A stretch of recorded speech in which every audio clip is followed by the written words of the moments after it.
Okay, welcome everyone. We have two celebratory events of note. One would be Mary Hurley's birthday. Happy birthday to you. It comes once a year. It does. It's an everyday your birthday, Councilor Hurley. And we have a very special wedding anniversary. June is a popular month, as I would know this as well as Terry Kennedy. I usually spend it with my wife, but she sent me here. So how many years? 37. Okay, good. 37 minutes. No. Underwater. Excuse me, Joe. It's also my son's birthday. Oh, wonderful. Happy birthday to your son. And you can never acknowledge these important milestones in life enough. Life is challenging enough, so to all of you with milestones in your lives, enjoy those moments. I recognize Councilor DiPaolo for a motion to record advice and consent for the financial warrant. So moved. Second. All in favor, say aye. Aye. I recognize Councilor Jubenville for a motion to record advice and consent for the pending list of notaries public and justices of the peace. Make that motion. Second. All in favor, say aye. Aye. Aye. And I recognize Councilor Ferreira for a motion to record advice and consent for the appointment of Maryanne Galvin as a member of the Parole Board to a term expiring on September 14, 2025. I'm going to make that motion. Second. Maryanne Galvin? Yes, Councilor. I'm not going to spend the time. There's no words. I've been here 23 years, and she's the most qualified that I have seen in my tenure. And I'm just so glad that she applied, and I'm so glad that the governor put her forward. A forensic specialist, we need it. We need it. Thank you. We may begin the roll call. Yes. Councilor Duff? Yes. Councilor Kennedy? Yes. Councilor DePaolo? Yes. Yes. Yes. Councilor Jubenville? Yes. Councilor Devine? Councilor Devaney. Oh, yes, I'm sorry. Dozed off. I recognize Councilor Duff for a motion to record advice and consent for the appointment of Mark J. DeFrancisco as chairman of the Appellate Tax Board to a term expiring on February 28, 2026. Second. There's a motion and a second. Councilor. We are voting today on a nominee for Parole Board. State rep. Voting on the Appellate Tax Board. Sorry. Appellate Tax Board. Oh, my God.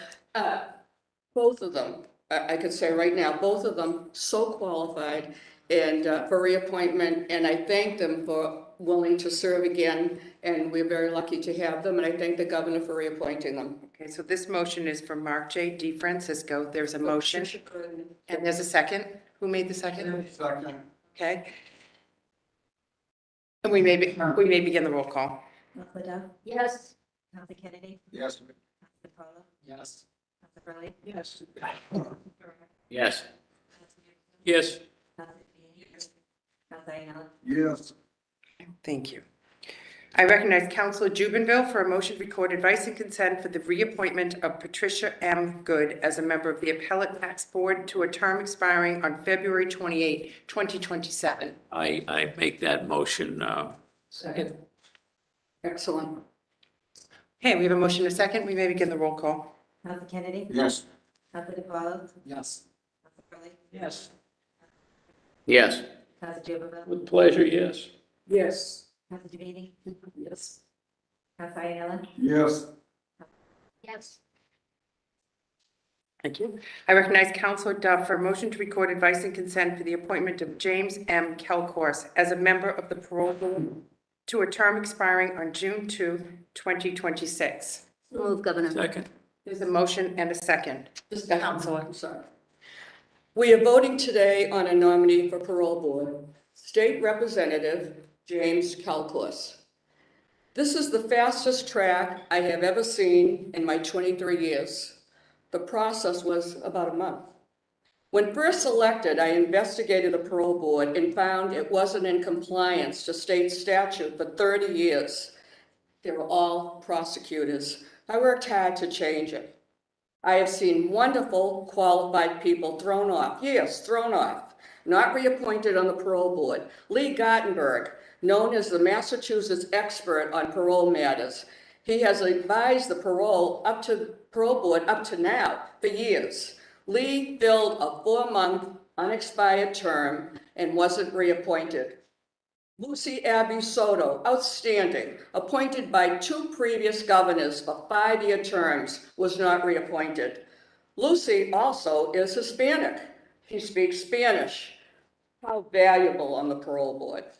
Now I am being asked to vote for a state representative who has aspirations to be a judge, has run for other offices, like mayor, and unsuccessful, and is presently on the September ballot unopposed for re-election as state representative from Andover. When I asked the state representative, when I met with him, when he applied, and I asked at the hearing, and another colleague, Councilor DePaula, asked him too. When I asked him when he had his interview, he couldn't remember. I asked him when he applied, couldn't remember. I asked him when he filed his required signatures to be on the ballot in September for re-election. He couldn't remember. The filing date was May 3rd, but he couldn't remember.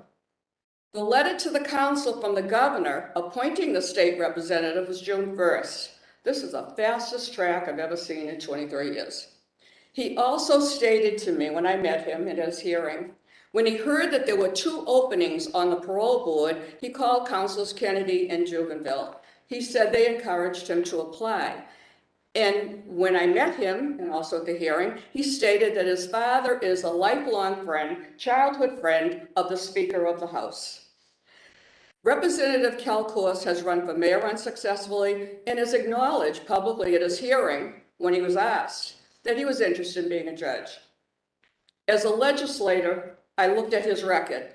He has never sponsored any legislation vaguely related to parole. He has not served on any committee, public safety, mental health, substance abuse, judiciary, none of it. He's never sponsored any legislation. I asked him if he ever went to a parole board hearing. He's never been interested in going to a parole board hearing. I go to parole board hearings. He wasn't even interested in coming to our historic commutations for 2 black men who got life sentences without parole. He wasn't even interested to go to their lifer hearings. You know, he's a good person. You'll like him. I would vote for him to be Mr. Congeniality of the legislators, and people like him. He gets along. He's a team player. I asked him what his qualifications were.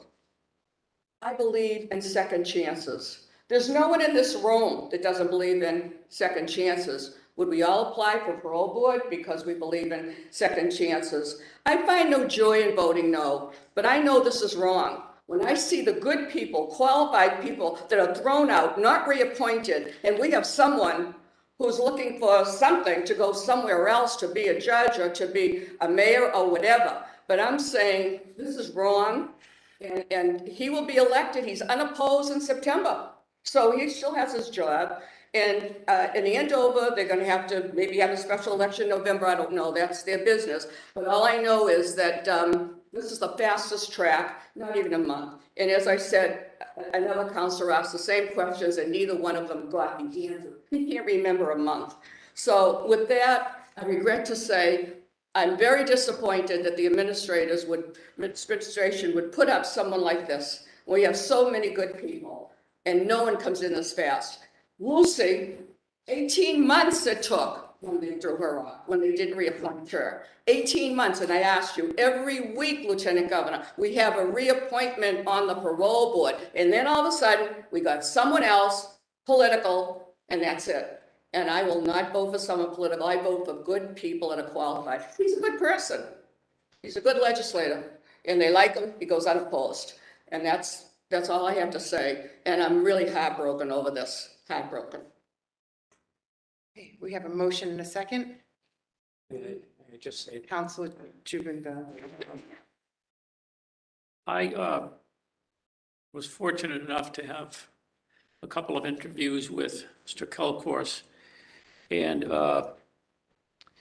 my problem with the parole board is that they seem to retry for second-degree lifers anyway, but for all of them, they seem to retry the case that was either pled to years ago or found guilty years ago. They have this, we got to retry that. We got to look into every fact. And we got to get the person to admit he did it or she did it. Otherwise, they're not getting paroled. And, you know, there are some people, it's about 10 to 15% they estimate that are sitting in our jails that are not guilty. And sometimes they don't admit it. Even when admitting it means they can walk out, they don't admit it because they didn't do it. So I went over that with this nominee very, very closely. And he committed to me twice in my office and once here that he would not engage in that. That he would start from the first day that inmate went into that prison and see how he did in prison. If he was a good inmate, then he's eligible for parole. The case is done and over with. That's why he's in jail. So to me, that's one of the most important things I heard from him. Now, we know that people come here and we know they're after a job. They're looking for a job. So they're going to tell us a lot of the things we like to hear. And we don't, even though we give an oath like this morning, we don't have any power over a person to charge him with a crime of perjury or her. We don't have that ability. The legislature hasn't given it to us. But we do have a weapon, and that weapon is to vote no. If somebody comes back here after they've told us something and they didn't do it. So as I understand it, he does not have a full term. He's taking somebody's place. So he will come back here one way or the other. And if he hasn't done what he said he's done, then he's going to have a problem with this council, I'm sure. I asked him in my office whether he applied for a judgeship. I asked him here. He said, no, I have not. So I take him at his word. I don't know the man other than my meetings with him.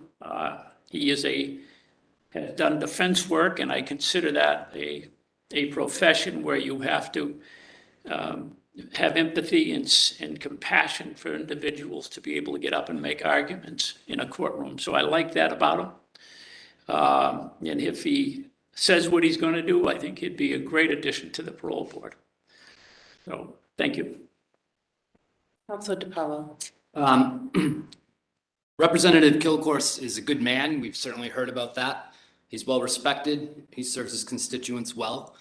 The reality is in our criminal justice system right now, we hear week after week at our council hearings that it's mental health and addiction services that are most important to address. The parole board not only evaluates incarcerated individuals' record while incarcerated, but also the likelihood of successful reentry, access to counseling services, rehabilitation services, et cetera. There are moments where single members of the parole board hold initial release hearings in our houses. And I can't, unfortunately, vote for this nominee. I can't tell a family in the Commonwealth that their family member is having an initial hearing in front of someone who has no expertise in the very challenges that our criminal justice system faces. So although I do believe the nominee is a good person, a good representative, I take no joy, but I will be voting no on this nominee. Councilor Hurley. I had talked to Mr. Kelcourse on the phone, and we got off on the wrong foot, to say the least. And I think I did a pretty good job in my questions to him. But the real question that needs to be answered is whether or not I believe that he would ultimately do a good job as a member of the parole board. After the hearing, I discussed the matter with several people, including Counselor Duff, who knows him the best and who brought to my attention certain things. And I think the indication was after the hearing that I was going to vote no. However, I've reconsidered it. So I don't think you can normally judge a book by its cover. Not every person who's on the parole board has to be a social worker. If that were the case, I think it would swing the pendulum definitely in the wrong direction. What you need on the parole board, as in any other board, including this council, is balance. I can't think of any two people who are on this council who ever think exactly the same way or come from the same backgrounds. But the voters have entrusted us with the responsibility of making serious decisions about who would be best for judges, clerks, parole board members. And so every once in a while, I think I admitted to getting it wrong way back when. And I changed my mind and I voted for that person as well. So I intend to vote yes today. Councilor Ferreira. Thank you. Just a couple of words. I spoke with Mr. Kelcourse at length several times, and I think that I agree with Councilor Hurley that you don't need all forensic psychologists on the parole board, and that would be inappropriate in my mind. We appoint judges every week here, just about every week, and we look for people that know the difference between a good person having a bad day and a bad person that should be held because of public safety reasons. I think Jim Kelcourse brings to the parole board a whole diverse range of talent. As someone who has served the public, who's got reelected 5 times by all his constituents, by a wide margin. Someone who I got calls from police chiefs from Salisbury and other police chiefs saying he's a public safety oriented guy. He's brought money to his communities to deal with addiction and alcohol and drugs. But at the end of the day, I think Jim Kelcourse is also going to be the guy that holds people accountable and leave bad guys in jail. And as a former police chief, I'm okay with that. It's good to have empathy. It's good to have sympathy. It's good to give people second chances. But every single week, we decide whether these judges can tell the difference between a bad person and a good person who had a bad day. And I think Jim Kelcourse is that guy. Additionally, 2 points that I brought up last week are people are treated different in different house corrections. Whether you commit a crime in Bristol County, Worcester County, or Hampden County, you may not have access to the same programs. You may not have the same chance of rehabilitation.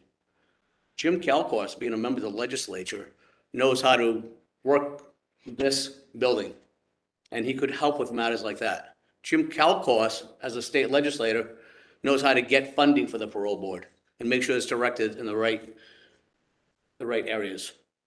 And that's why I'm voting for Jim Kelcourse today. Thank you. Councilor Kennedy. I just want to comment on Councilor Devaney's comment that Jim Kelcourse reached out to me and I encouraged him to apply. That's absolutely 100% true. He did reach out to me and I had a long conversation with him. And I thought he would be somebody who would be a great fit for the parole board after talking to him. He's somebody who seems to have a lot of empathy, who seems to be very excited by the prospect of being able to help people. Those were his words. I also want to point out that the first, Charlene Bonner reached out to me when she first got on the parole board, a forensic psychologist, and I encouraged her to apply. And Dr. Galvin, who we voted on today, a forensic psychologist, reached out to me about a year ago, and I encouraged her to apply. So it's not unusual to encourage people to apply for positions who reach out to us in our elected positions. And that was 2 forensic psychologists that I pushed very hard to apply. I also encouraged Jim Kelcourse because I believe that he's going to be a dedicated member of the parole board. I think he's going to do the right thing, and I intend to vote yes. Councilor Iannello. I plan to vote no on the nomination of Jim Kelcourse. You know, to me, it's all about the folks, prisons. 80% of the people in prison have mental health issues or substance abuse issues. Jim Kelcourse, from all accounts, is a nice guy, but he has no experience when it comes to mental health issues or substance abuse issues. And to me, that's what this is all about. And unfortunately, we're going to have to vote no. Having said that, Councilor Jubenville made a great point. He's not going to be here for a long period of time. I think he said his reappointment may be coming up. And if he can prove himself while he's on the parole board, it looks like he has the votes, then the next time he comes before us will be a different situation. Thank you. Thank you. We have a motion and a second. We may begin the roll call. Mr. Paula? Counselor Hurley? Yes. Counselor Carter? Yes. Counselor Devaney? No. Counselor Ianella? No. Counselor Duff? Yes. Counselor Kennedy? Yes. Thank you. Madam Chair, I'd also like to point out that the two seats that were filled were both Western Massachusetts people. So I would hope that if there's another vacancy, that there be consideration given to somebody from Western Mass. Okay, thank you. Thank you for making that point. We have some new nominations today. Erica Colombo has been nominated to the position of Clerk Magistrate of the Malden District Court. Counselor Kennedy. 11 o'clock next Wednesday, please. Okay. All right. What date is that? That would be the 29. 29th, 11 a.m. We have Mary Beth Ogilevich, who's been nominated to the position of Associate Justice of the District Court, and that is in your jurisdiction, Counselor Hurley.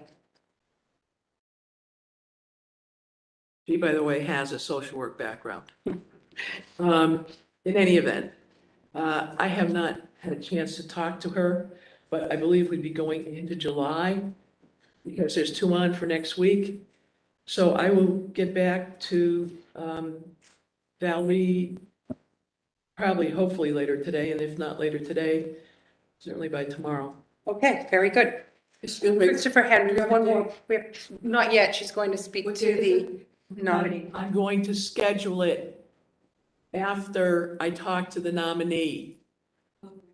Okay, We've so got 3 today. It's going to be very hard. We don't know when you're going to do it. we're going to share this Say information this, all right? as soon as she's able to speak to the nominee.